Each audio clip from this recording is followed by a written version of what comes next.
Si vous montez dans un avion et que vous vous asseyez, peut-être à l'aéroport de Chawa, vous dites « Bonjour, mesdames et messieurs, je suis votre pilote pour ce voyage, mais je ne sais pas où nous allons.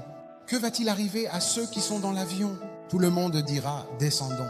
Ce pilote veut voler vers nulle part. Un pilote qui décolle sans connaître la destination mettra la vie des gens en danger. Vous perdez du temps, vous gaspillez du carburant, vous pouvez même vous écraser. Donc toute personne qui vit sans comprendre sa destinée.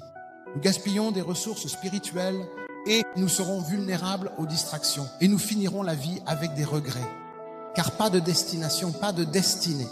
C'est une affaire sérieuse. Nous ne réalisons pas notre destinée lorsque nous passons plus de temps à rêver qu'à agir. Ils n'accomplissent pas Leur destinée. Si vous jeûnez vraiment ou cherchez la face de Dieu pour obtenir une direction, mais que vous faites simplement ce que vous voulez par vous-même, ce n'est pas tout ce qui est bon pour tout le monde. Il y a des personnes qui ne devraient jamais s'approcher d'une affaire liée au bois. Il y a des personnes qui ne devraient jamais rien faire en rapport avec l'élevage de poissons ou la gestion d'un étang. Il y a des personnes qui ne devraient jamais se lancer dans le transport.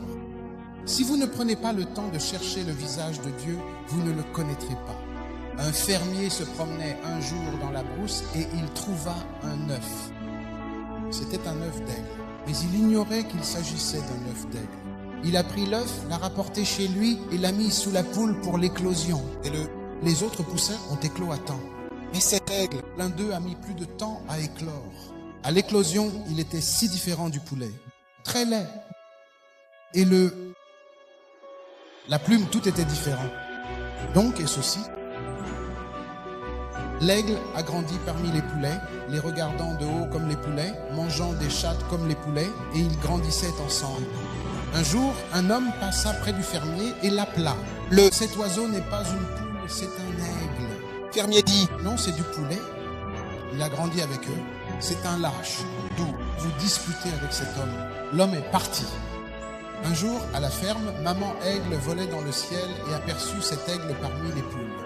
Marcher comme une poule, manger du maïs comme une poule. Je l'ai regardé et j'ai hurlé.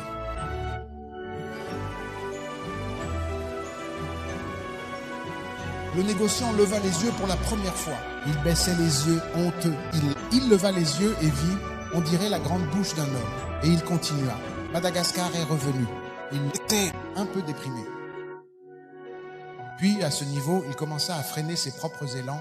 Le négo, il vérifiait les ailes. Il est en bas du sol et encore une fois. À ce niveau où l'aigle s'est élevé, j'ai envie de fuir ma famille. Beaucoup de croyants vivent en deçà de leur destinée. Ils imitent leur environnement comme l'aigle. Ils ne découvriront jamais leur véritable identité. C'est une affaire très grave. Un cri, pas une prière ordinaire.